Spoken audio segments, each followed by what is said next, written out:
Hello, everyone. And today we're going to be focusing on the last bit of new information for AP World History, which is going to deal with Unit Nine's theme of globalization, and particularly looking at the topics of reforms, resistance, and institutions.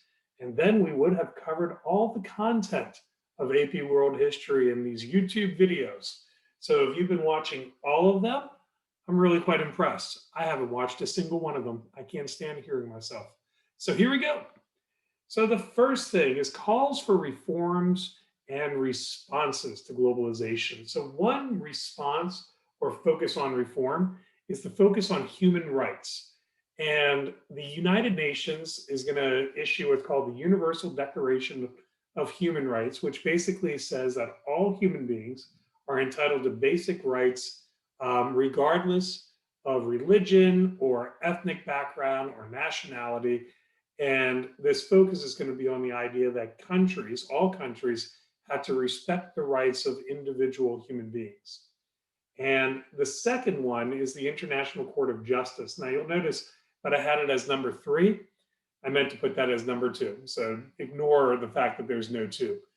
The International Court of Justice is focused on bringing to justice people who have violated human rights. So when we look at things like genocides throughout the world, and particularly more recent examples of genocide. So, for example, in the Sudan, within Myanmar, there are efforts to bring the people who are perpetuating genocide to justice, and the International Court of Justice is the one that will often focus on investigating and persecuting, or prosecuting, I should say, prosecuting those responsible for such campaigns. Then, of course, there's global feminism. Global feminism is another attempt at reform and is an international effort to guarantee political, economic, and social equality for women across the globe. And we'll talk a little bit more about that in the next section. The cultural and religious movements. The Negritude movement of West Africa is an example of a cultural movement that starts in the 1950s, 1960s. It's an anti imperialist movement that is rejecting the influence of European culture and promoting African culture and promoting it through literature, through poetry, through art. In a way, it's trying to create, if you will, a sense of African identity and promoting that sense of African identity to escape from the centuries or the century of imperialism that was imposed on African culture. The other idea, which is a religious movement, is liberation theology. So we'll see throughout Latin America Catholic priests, Catholic bishops who are all throughout Latin America promoting economic policies that we would classify as socialism, in the idea of liberating people from the downsides of capitalism, to promote better treatment of workers, to promote better economic results for all of the population. And this gets tied very much from the Catholic Church, a more liberal wing of the Catholic Church, and economic policies and economic practices throughout Latin America. And then the spread of suffrage for women. I want to take one moment to kind of really emphasize this point.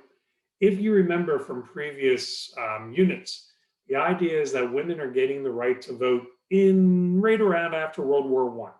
We start to see more women gaining the right to vote. And what happens is from World War I till about the 1970s, 1980s, more and more countries are extending the right to vote to women, or extending suffrage to women. So we kind of see this pace pick up, especially after World War II. Starts kind of after World War I. World War II, it picks up its pace, which would make sense because when you have decolonization, you have new nations creating new constitutions. It would make sense that we would see more countries granting suffrage to women. And then in the 1980s, 1990s, as these new countries are kind of slowing down, in other words, we don't have a lot of new nations in the 1990s, 2000s, 2010s. By this point, most countries have extended suffrage to the female population by this point. So there would make sense that not a lot of new countries are doing this. But there is something to keep in mind. Even though the right might be there, the actual practice may still be restricted. So, in other words, just because women have the right to vote doesn't mean all countries encourage it or support it. So, for example, in Pakistan, I believe there is a case that women have the right to vote, but in the most recent election, about 10% of the women actually voted. So you still have the social pressures for women to stay uninvolved in political affairs and those pressures of the patriarchy that remain. The anti-apartheid movement is one that you want to focus on and pay attention to as one of these calls for reforms and responses. So I'm going to walk you through this in a very brief format. In South Africa, the white minority government creates a system called apartheid, which literally translates as separation.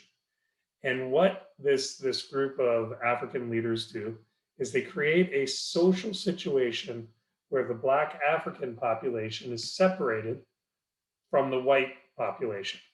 And the separation deals with living conditions, it deals with jobs, it deals with economic status. So you have one group, which is the majority group, the Black South Africans, are kind of kept in an oppressive state through apartheid. And the white South Africans, which are the minority of the population, are enjoying the political and economic privileges and benefits of a nation. Now, this condition is going to go on till about 1990. So this is most of the 20th century. And groups are going to form that are anti-apartheid. Nelson Mandela is a leader of this anti-apartheid movement. His call for the end to apartheid is going to initially be militant, but eventually will evolve into a non-violent effort to end apartheid. And Mandela is going to be arrested for his resistance to apartheid and put in jail. And he is like the model of political prisoner. When you think of political prisoners, people who are thrown in jail just for speaking out against the state, Nelson Mandela is your first example that you always want to think of. Now, over the years, what happens is South Africa develops into a pariah state. There's an international anti-apartheid movement. And there's a great deal of pressure on businesses, multinational corporations, not to do business in South Africa. There's a call to boycott products made by the MNCs that do business in South Africa. As a result, South Africa is falling under international pressure to dismantle apartheid. But they don't do it despite the pressure. They don't get invited to World Cup competitions. They don't get invited to the Olympics. They're basically shunned by the international community, especially throughout the 1960s and the 1970s. And this becomes a global response to apartheid. A lot of countries are participating in this. I remember in the 1980s, anti-apartheid was a movement that engineered or got a lot of attention within the United States. It was something we talked about frequently in school. Now, in 1990, South Africa is going to do away with apartheid. They're going to release Nelson Mandela. They're going to bring apartheid to an end. And they're going to promise to hold free elections. And in 1994, on the year of the first free elections in South Africa, Nelson Mandela becomes president, and the anti-apartheid political party called the African National Congress is going to sweep their way to victory. And that's going to bring an end to apartheid within South Africa. Another example of where social divisions are being addressed is through the caste reservation system in India. So if you remember, there was discrimination based on caste, where the upper caste had the privilege and the access, and the lower castes had limited economic opportunities. What India does is the government puts in laws that reserves a number of positions or reserves a percentage of people getting into university, so on and so forth, for groups of people who have been historically oppressed and prevented from achieving higher education, higher paying jobs. So this is what we call a quota system, saying this percentage of your incoming class of students need to be coming from this lower caste.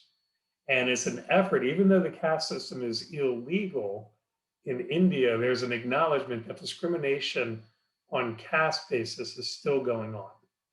And you could look at this as an affirmative action. There's actually more of a quota system than affirmative action.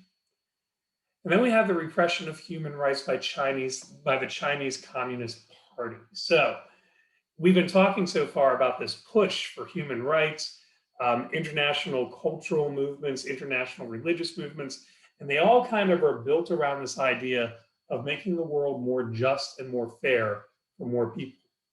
Now, China is going to have similar movements. There are going to be Chinese citizens who are calling for pro-democracy rights.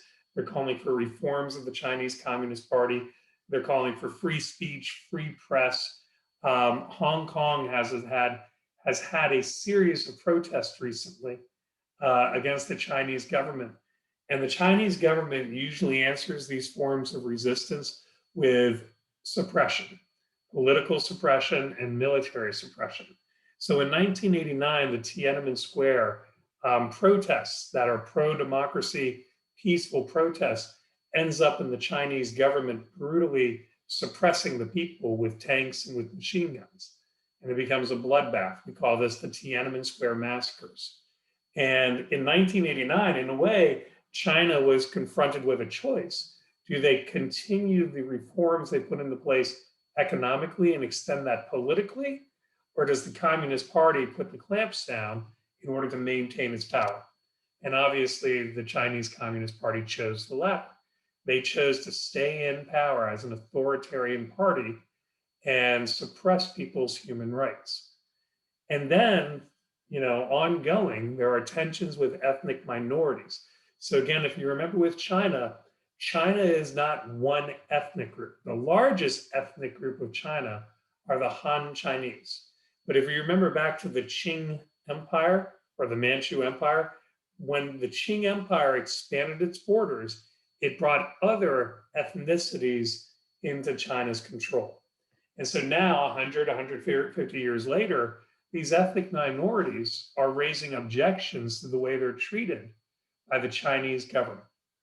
And this creates for tensions, obviously. Tibet, there's the Free Tibet movement. The Tibetans have called for greater autonomy, greater independence from China, and this has resulted in the suppression of the Tibetan monks, the Tibetan people. This was going on in the 1980s, 1990s, and still continues today. But in the 80s and 90s, this was a big story. The Uyghurs out in western part of China, this Muslim minority group, has been accused of creating uprisings and creating violent dissent. So the Chinese have responded with a brutal crackdown that includes re-education camps, which are really nothing more than concentration camps, prison camps, labor camps, and killing of Uyghurs who continue to resist. This has been labeled by the current White House administration as a genocide and has been referred to other people as a genocide. China, of course, disputes that characteristic. To them, they see it as bringing a population they see it as a security issue, and that they're bringing a group of people under the control of the Chinese government to protect the government. Most of the world is recognizing this as a human rights violation. Then we get into the idea of environmental repair. So the environment, as we talked about in previous lectures, is undergoing significant change because of industrialization, because of urbanization, because of population growth. And there's advocacy coming from a group called NGOs, non-government organizations. Now, these are entities that work to bring attention. In a way, you want to think of them as interest groups, but on an international scale. They engage in international campaigns to address the problems of globalization. Some of the ways to deal with the environmental challenges is the creation of Earth Day. created in the United States in the 1970s. It is now observed, I believe, April 22nd every year, um, among about over 150 nations across the globe to bring attention to the environmental damage being done to the earth. Greenpeace. Greenpeace is an advocacy group for better environmental policies. They work against deforestation. They work against desertification. Famously, they work against hunting of whales. Greenpeace, they're a lobby group, an international lobby group, but they've also made a great deal of publicity from their efforts in the oceans to stop whale hunting. The Green Belt movement, largely in Africa. This movement, especially in West Africa, oh no, actually it does go into Kenya. The Green Belt movement is an effort to improve things environmentally by planting trees, reforestation projects, among other tactics, to try and improve environmental conditions that are affecting people within their countries or within these African nations. So the idea here in this first topic is that globalization creates problems, and there's a response to try and address those problems. And a lot of those responses focus around the idea of humanitarian efforts to create justice, to create a safer environment, to ensure equality of people, to deal with state violence, and to call out states that are engaging in violence against their own people. Now, we also come to this idea that globalization creates resistance. There's people who are against globalization. To them, globalization presents a significant threat, not just to the environment, but also to the human population. So when you look at the groups that resist globalization, they're not all from the same mindset. Some resist because of the environmental degradation. Others resist because they feel like their country is giving up jobs overseas and these people are losing jobs and losing economic security. So, first of all, there is a resistance to economic global institutions. We'll talk about this next. But particularly the World Bank and the World Trade Organization and the International Monetary Fund are targets. And the belief is that these groups are kind of working the situation to benefit the more developed nations and to benefit the interests of multinational corporations. So in other words, when people who resist, who protest these groups, what they see are groups that are taking advantage of their power to enrich themselves at the expense of everyone else. And in Seattle of 1999, and I do remember this, the World Trade Organization was having a meeting, and protesters show up in the thousands, and they shut down the World Trade Organization meeting. If you've been watching Falcon and the Winter Soldier, you will see that something similar played out, where there's a global body that's making decisions that's getting pushback, in this case, comic book violence, but getting pushback from groups that don't like a global power making these decisions. So we even see it play out in our movies and our TV shows, where this idea of a global entity making some big decision for everyone and everyone pushing back saying, well, who are you to make those decisions for us? So the Battle of Seattle are that's kind of where you see a lot of this globalization, anti-globalization really starting to take shape. And even now, when the World Bank meets or the World Trade Organization meets, wherever they meet, protesters show up. I remember being on the metro with protesters who were going down to DC to protest the World Bank meeting one year. So this is still an ongoing thing. Now, when it comes to reasons for resistance, what I said was that there's a diversity of reasons. Sometimes the poor working conditions to serve global demand create the desire to resist. People are saying this increased globalization, this increased demand of global trade is leading to abuses of labor. We have children working. We have child labor laws that are being ignored. Children are being put in hazardous conditions. Vulnerable populations are being put into hazardous conditions in order to fill the needs and fill the wants of the more developed nations. Some years ago, not too long ago, in Bangladesh, there was a fire that resulted in the death of many workers at a textile factory. And people are pointing out that nobody really seems to care about these textile workers and their safety.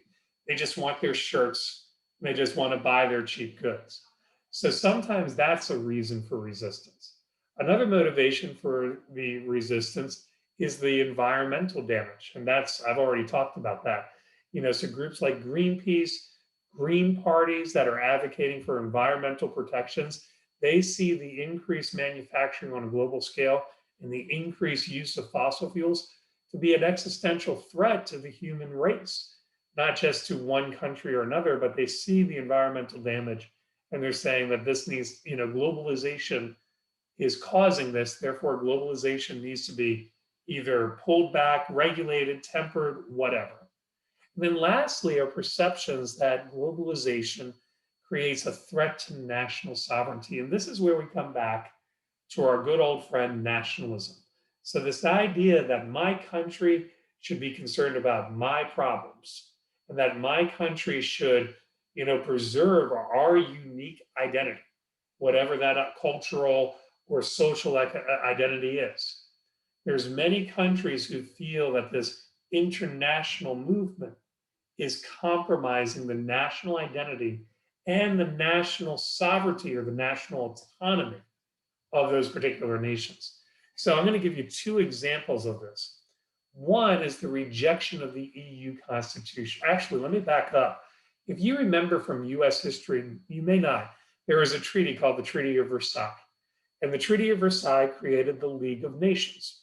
Now, in the League of Nations charter, it basically said that all member nations would contribute troops in the event that the League of Nations needed to take some type of military action. When that treaty was given to the United States, the US Senate looked at the charter of the League of Nations and they said, wait a second, only Congress can declare war. If we join this League of Nations, an international body could make us go to war. And now you have an international body kind of taking away the national decision-making power. That's what we're talking about. So this tension between nationalism and nationalism has been ongoing throughout the 20th and 21st century. So in 2005, there was an attempt by the European Union to create a constitution. And what that would do would deepen the relationship of the 27 different nations of the EU. A lot of countries in the western part of Europe, particularly France, the Netherlands, and Britain, see this as a threat to their own governing power. So France, I think it was the Netherlands, barely approved the Constitution. And then France defeated the Constitution. And by the time it was going to Britain, the people putting out the referendum just said, okay, you know what, we'll stop. Because they knew Britain was going to say no. And approximately 10 years later, maybe 12 years later, Britain votes to leave the European Union, what we call Brexit. And Brexit is still an ongoing thing because they still have to negotiate an agreement of how they're still going to interact economically. But the reason why a lot of people in Britain vote for Brexit is because they feel like Britain is giving up its authority. Britain's giving up its autonomy over to an international body. And you can see this as a common theme for a lot of globalization resistance. People who claim that because of globalization, jobs are going overseas and people within our own nation are losing jobs.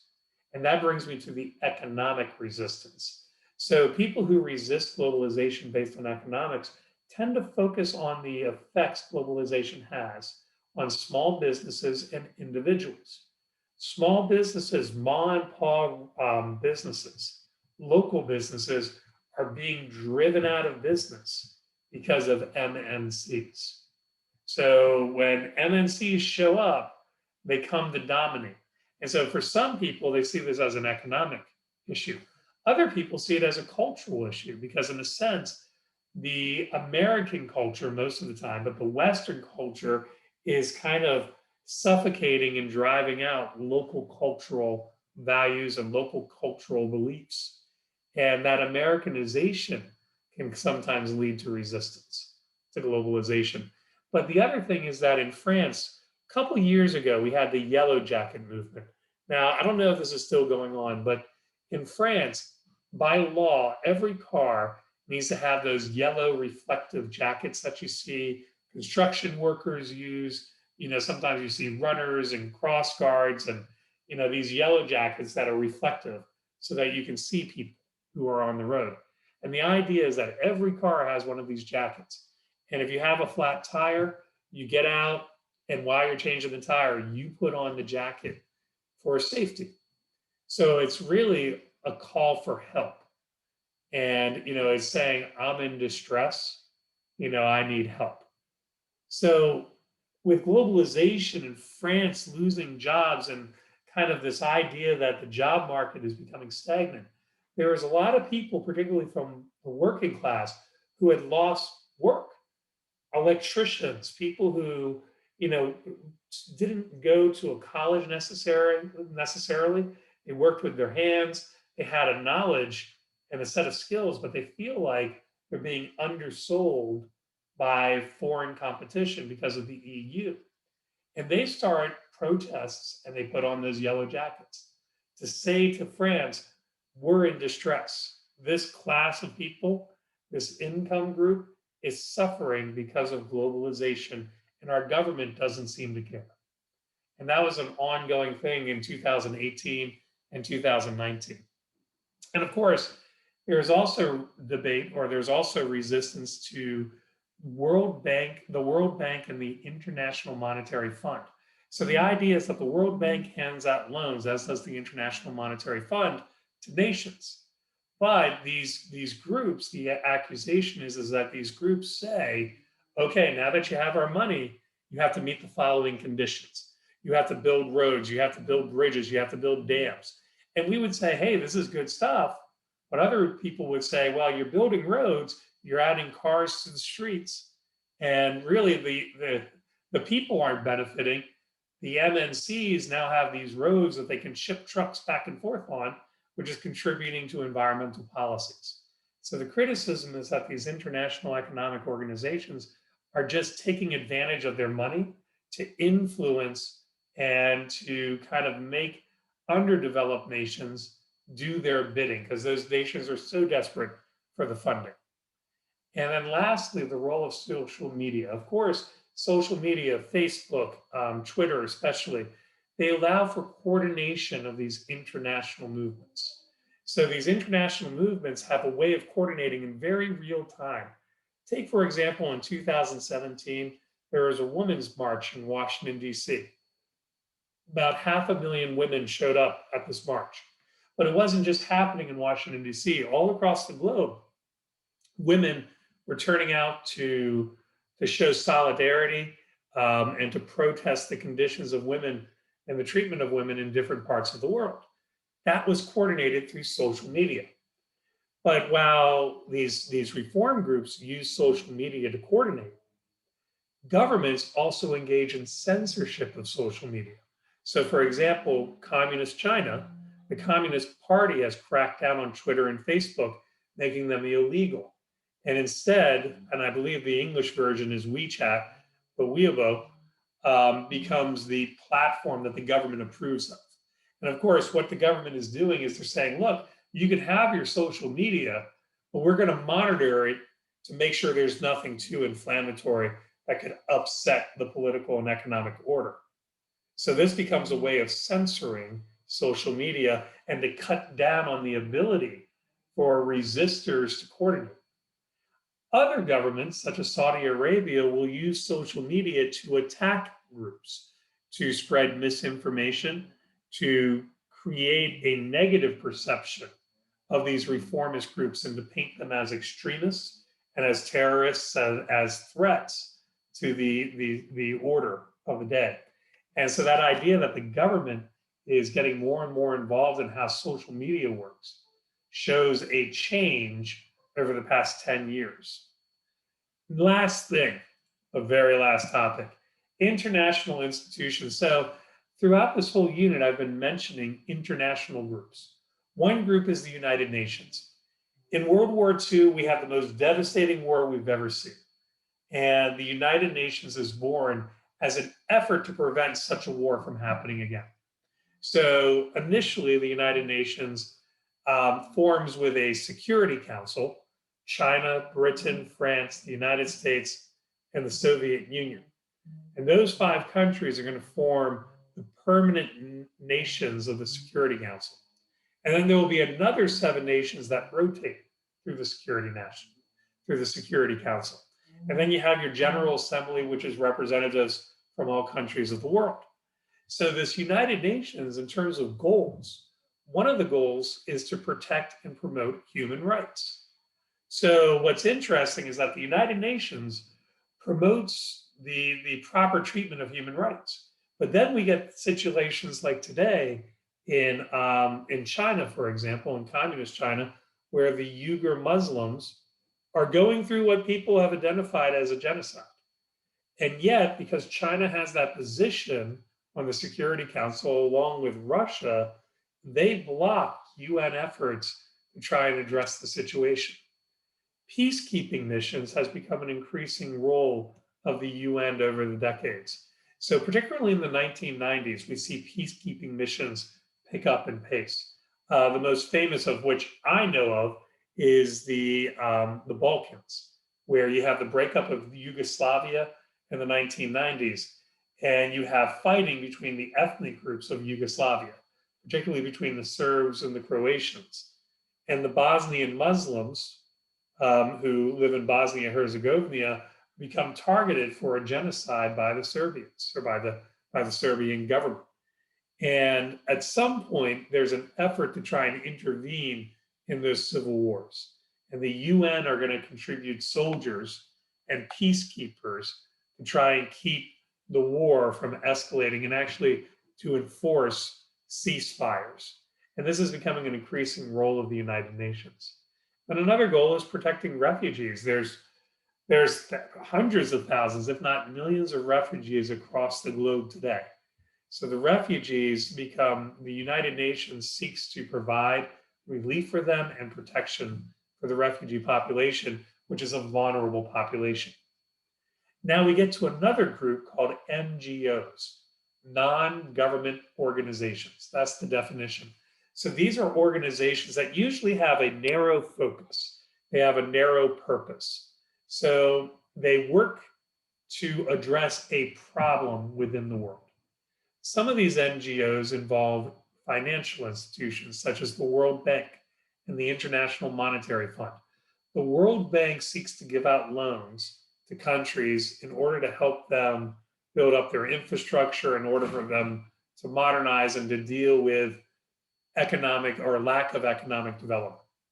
The International Monetary Fund is dedicated to preventing a Great Depression from happening again. Basically, the Great Depression occurs because countries become protectionist. They become very focused on taking care of their interests instead of working together to deal with the issues. And the IMF is kind of developed to prevent another depression. Other World Trade Organization would be another one. So when we go to other examples, the list can go on for a long time. Some of the big ones that you may have heard of: Amnesty International, which is focused on human rights and the protection of human rights, and also opposing torture throughout the world. Doctors Without Borders, which are doctors who are coordinated together through this NGO to go provide medical relief in nations that are suffering from pandemics and suffering from medical emergencies, particularly in countries that don't have the medical infrastructure to respond. The Bill and Melinda Gates Foundation engages in educational promotion as well as medical promotion, vaccine promotion, hygienic promotion throughout the globe. Those are just three examples. You could put in the World Health Organization as another example of an NGO.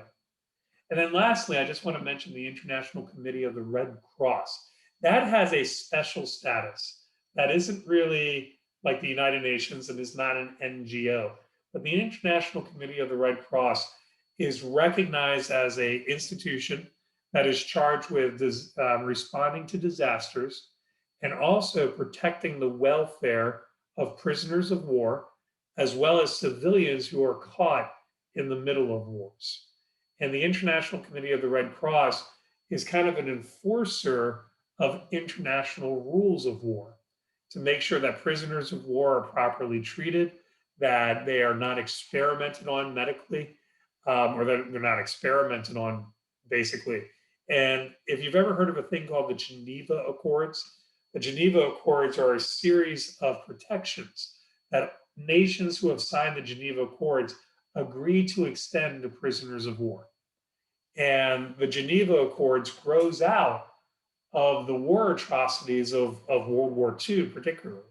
So a lot of this, again, when you look at all of this, it kind of all goes back to the devastation created by World War II, where there's an international effort to prevent such things from happening again. And so with that, we have the end of the Unit 9 and the new information for AP World History. From this point on, it's reviews. So there will be 4 review videos coming out soon that take you through each time period of world history. And those are going to be particularly important if you're planning on taking the exam as content review. So I will see you again, but I won't have to teach you new stuff. We'll just be reviewing the old. So again, thank you for watching. If you have any questions, as always, bring them to class or email them, and I will see you soon. Bye.